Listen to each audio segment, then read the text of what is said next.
language in a classroom is very good, but you don't begin to experience the language until you know the slang, right? Nowhere is this more true than in Britain. It's completely possible that you walk into a British bar, or should I say a boozer, and don't understand more than half of what they are saying. If you don't want to be this person and you want to be able to converse fluently with your British mate and impress them, then I'm here to help you out.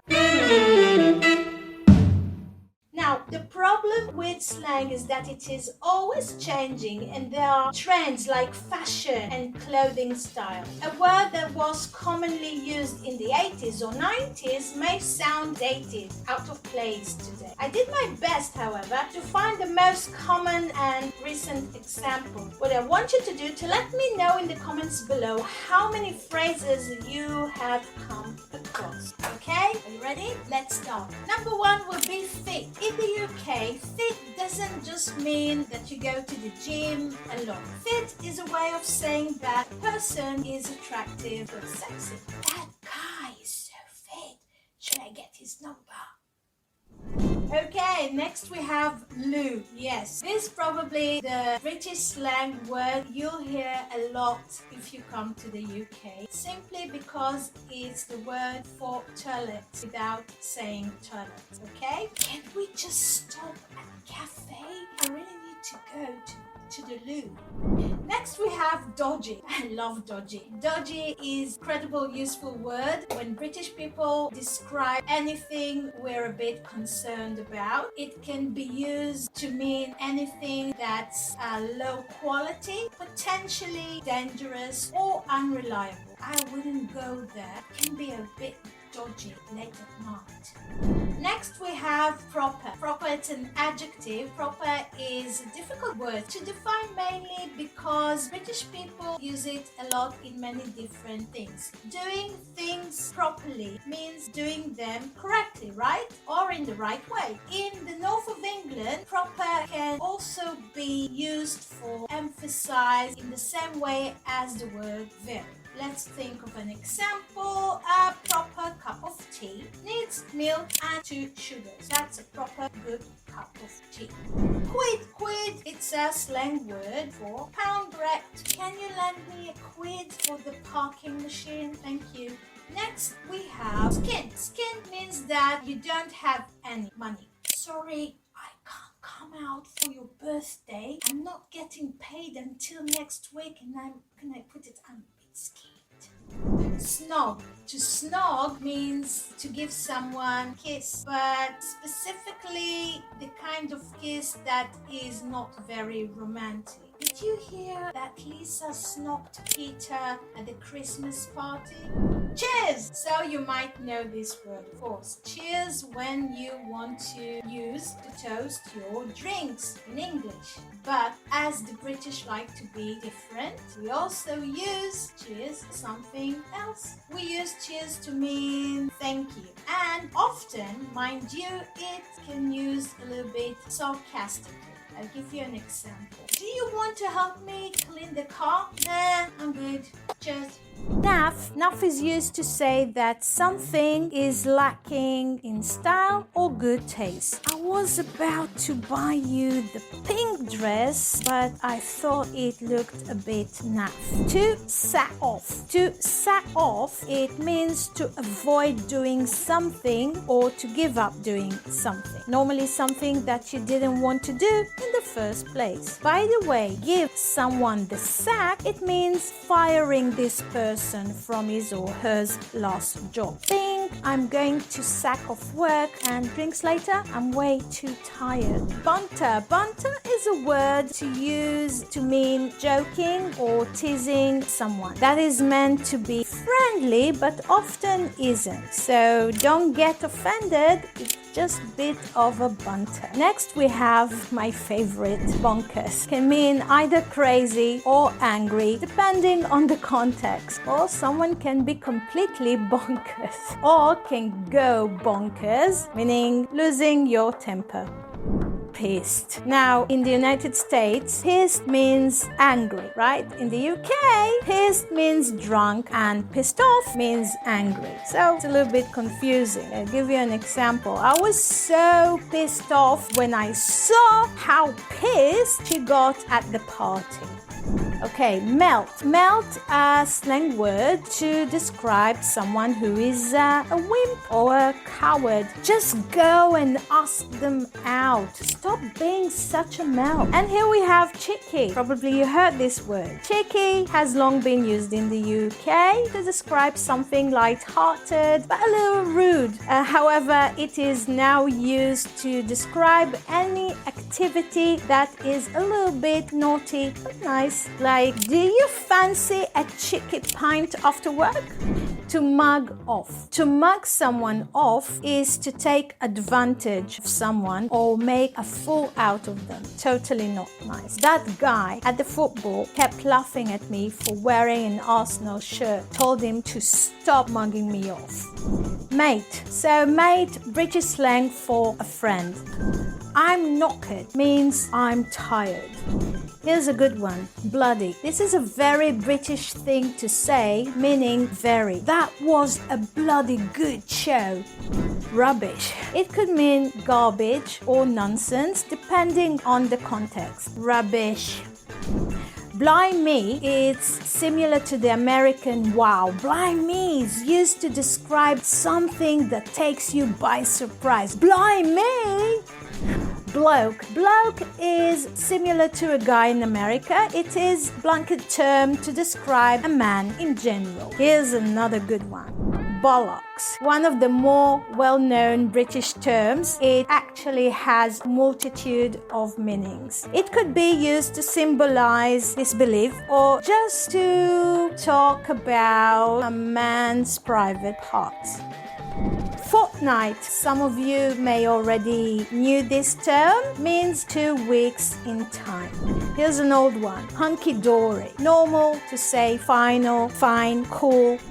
Posh. Another well-known term that stands past of borders in Great Britain. Posh means something that is fancy or she speaks posh.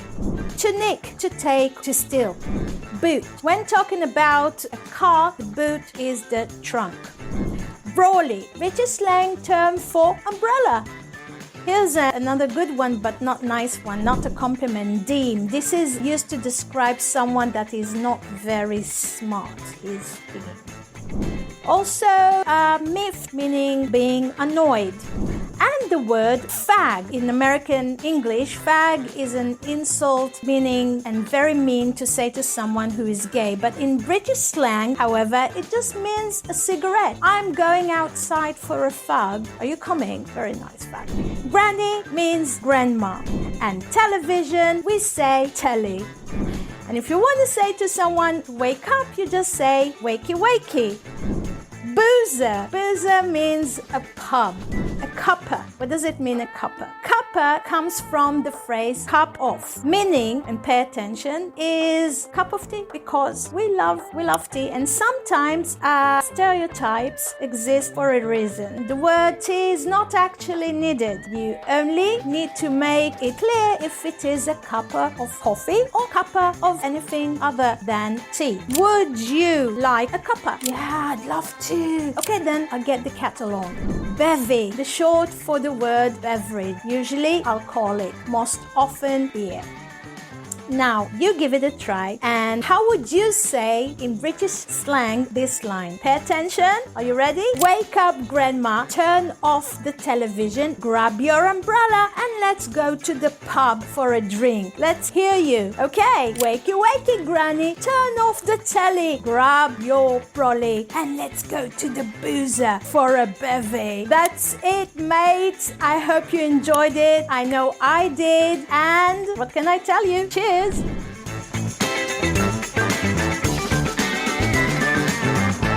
a taxi or even booking one could come to a frustrating task, especially if you are visiting big cities like New York, Paris, or London.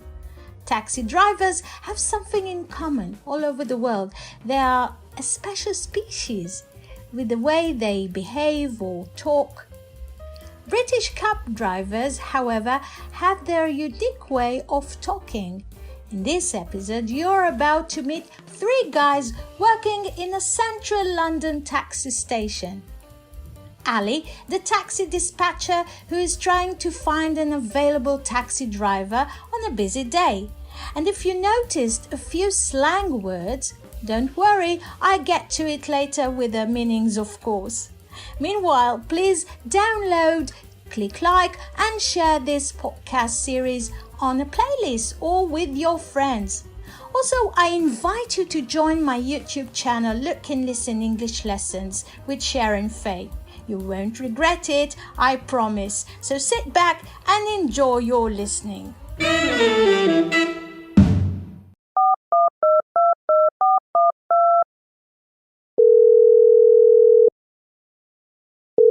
Taxi Tower Hill Station.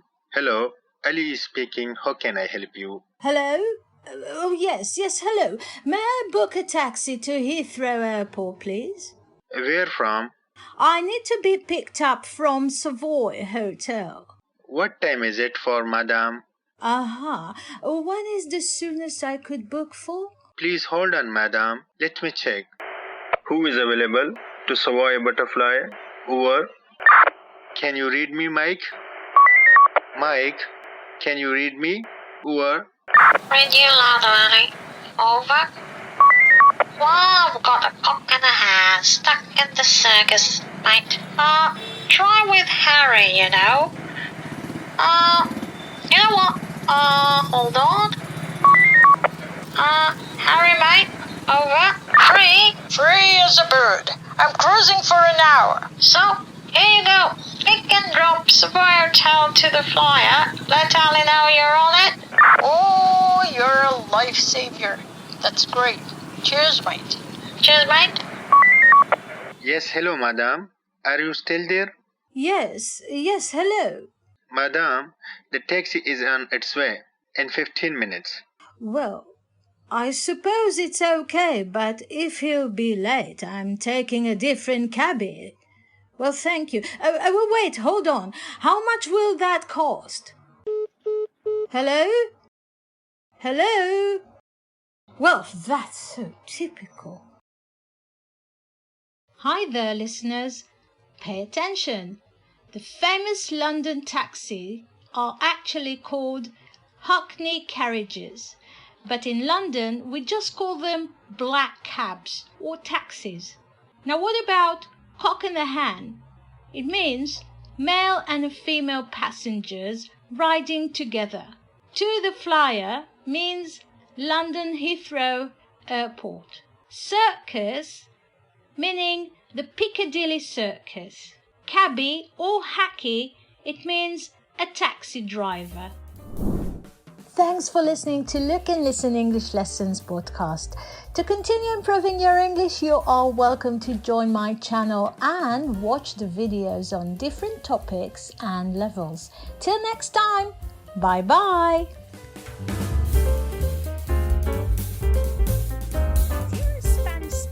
Struggling with English, you came to the right place. Hi everyone and welcome back to my channel. Today I have a special guest, my friend Walter, who's a dancer and a drummer and a member of a famous dance music company named Humana.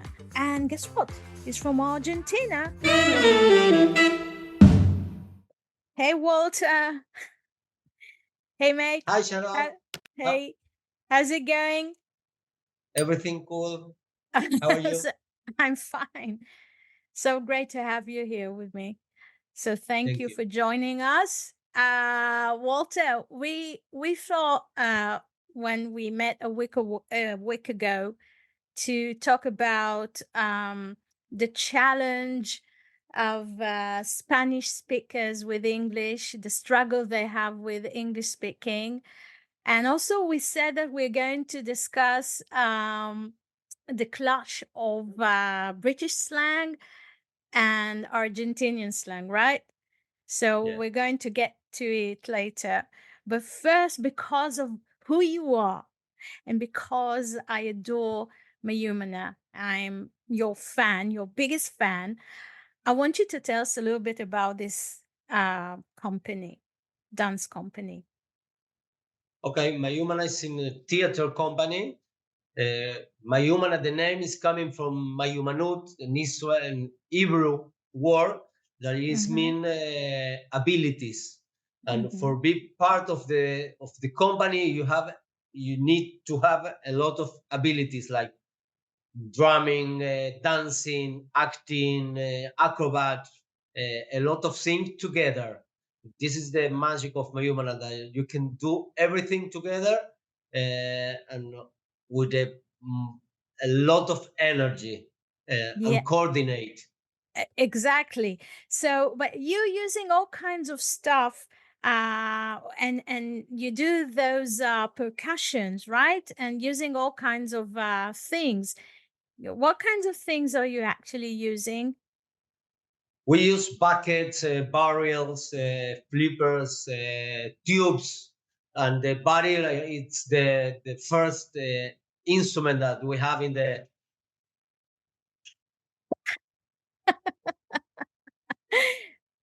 I can't hear you. Can you do it again? Can you do it again faster? Why can't you? Oh, cool. Oh, this is cool. like ¿cómo se dice? Castañetas. Castañetos, sí, sí. And I continue to work with this. I doing classes, workshops, a lot of activities with corporate activities, team building, and I share all my what I learn in my humana with a lot of people. Right. So let's you mentioned the workshops that you do. With what kinds of people do you work with, and how do you think that um the abilities that you mentioned before can contribute to people, let's say, that have block in the communication? Because when I teach drama in English, for instance, I help people that have this kind of block in speaking English. Can you share with us what can you contribute with dancing and percussions and everything that you teach in your workshops? Okay, I gonna try. Mm-hmm. First of all, it's a good communication. When we start to play, the one of the first thing you need to have is listening, and this is something that we need in all the things in the life, and in the companies it's very important how to listen, learn Mm-hmm. to listen, and in Mm-hmm. the music is one of the first thing what we need to do. Mm-hmm. Uh, and we do a lot of exercise, like I ask something with the rhythm and you need to ask to answer the same phrase, and Mm-hmm. this is a lot of exercise that we need to learn how to listen and how the body can express themselves to say the what I feel or what I to express. Mm-hmm. Can you give me an example of something that you do in your workshop? Let's Okay. say, well, I'm a little bit shy now. I don't, I'm scared to do something like this. But can you show me something like first first Okay, class? let's. I gonna answer this exercise. This in a round. Mm-hmm. Everybody walk in the same time, like in the same pulse. Boom. Mm-hmm. It's good also to feel each other. This is a good exercise to feel each other, and everybody knows to walk. No, everybody Mm-hmm. knows to come, and we do like walk in the same place. And I Mm-hmm. start to ask. I do, for example, pa pa pa pa pa, and you answer. Pa pa pa pa pa. Okay. Okay, I do Uh, something different. Okay, if you are in the same place, I can hear the yeah. I can hear you more, Uh-huh. but it's okay. It's an exercise to to what I'm here, I can express with my body. This Mm-hmm. is one of the exercises. Wow, this is wonderful. I think it can be really, really helpful. Also, in drama lesson, we have something similar to it because we do lots of things with our body. And, let's dive right into the thing that we said that we're going to talk about. And it's the challenge for Spanish speakers with English. So, do you have any kind of example, maybe from your experience? With you know with difficulties with English? Do you have difficulties in English that you want to share? Um, I think the hardest thing in Spanish speaker face when learning English is the pronunciation. English Mm-hmm. has so many different sounds that don't exist in Spanish. Like the th sounds The like yeah. the. Yeah, right. We don't have in Spanish. So But what do you have instead of the? no, we have another. I don't know right now, but we have the or Mm-hmm. ti, Mm. the tomate, or dental, but Mm-hmm. it's different. It's it's hard to me to say. It's but it's okay. We need to practice and to feel comfortable with the pronunciation. Absolutely, absolutely. What else do you think people will find difficult when they speak Spanish and they try to speak in English? Um, Other difficult, Mm-hmm. it's Difficulties, yeah. grammar. Spanish and English have different Mm. words, other verbs, things, and even different genres, genres for nouns. No, Nouns, yeah. nouns. Uh-huh. Try to apply in Spanish grammar rules to English can lead to minimum more difficult word like Uh-huh. minus there's can't. You remember, I don't know if you saw this show. It was like back in the 70s on the BBC, Faulty Towers with John Cleese from Monty Python. And Yeah. there was a guy there. He was a waiter, Emmanuel. Do you Okay. remember?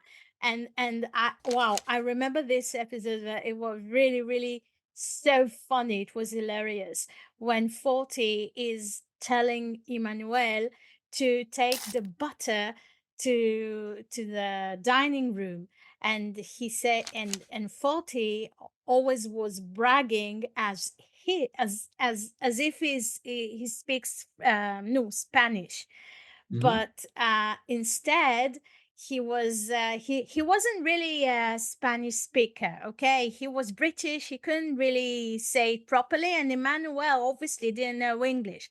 So once Faulty came out with yeah, take the butter to the dining room, and Emmanuel was burro, burro, burro, burro, and he said burro, and I'm mucho burro Ali.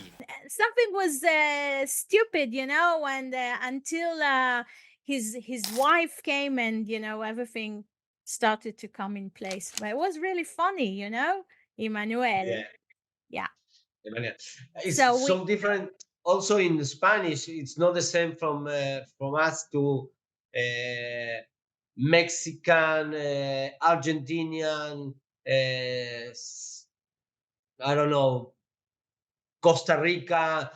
We have a different accent, different words of to say the same thing. We say different, but like the you in same, excuse English. me, hold on. I mean, the grammar that you use for Spanish, for Latin Spanish, is the same grammar that you use for Spanish in Spain. Say it's the Yes, but same. we use what when you talk in different way. In Spain, it's not the same like in Chile. Like we Yeah, yeah. understand Yeah. we the accent is different. Maybe the words are different. In Spain, the avocado they say avocado, and in Chile they say palta. The And same in thing. They and have in another word. Argentina, and in Argentina is avocado. Palta. ¿Cómo? For example, in Mexico it's avocado. Okay. And And what did you say?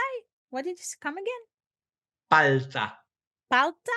Palta, it's Yes. avocado in Yeah. Argentina? Wow. Yeah. I didn't know that. Yeah. Learn something. There are a lot of things like piña. In Mexico, I think they say piña, or in Colombia, and we say ananas. Ananas. Ananas. Americans say ananas and pineapple. Okay, so now let's move on to something else. We promised to discuss a little bit about British slang and Argentinian slang. So, Walter, can you teach me something? Argentinian slang? Let's say, I don't know. How do you say in Argentina when someone is cool?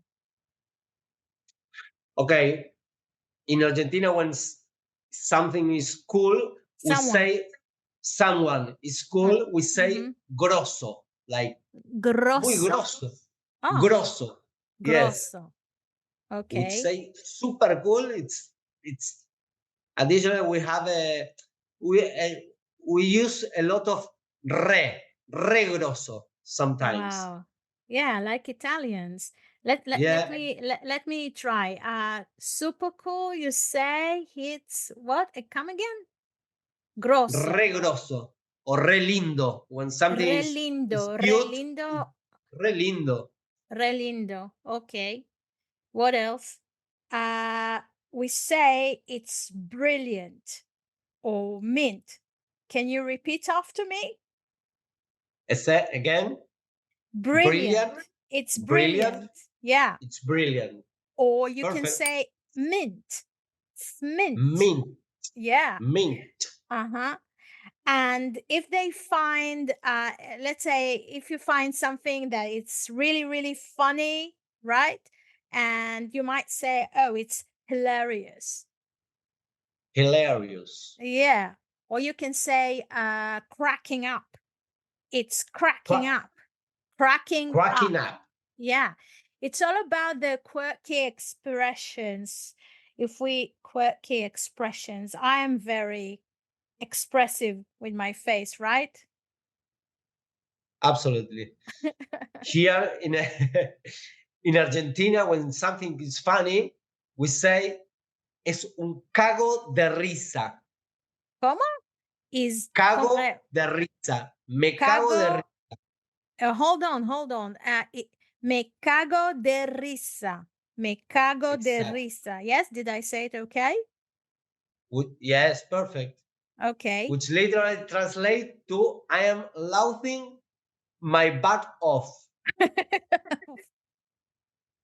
So yeah, it's a bit more colorful, right? Yeah. Definitely.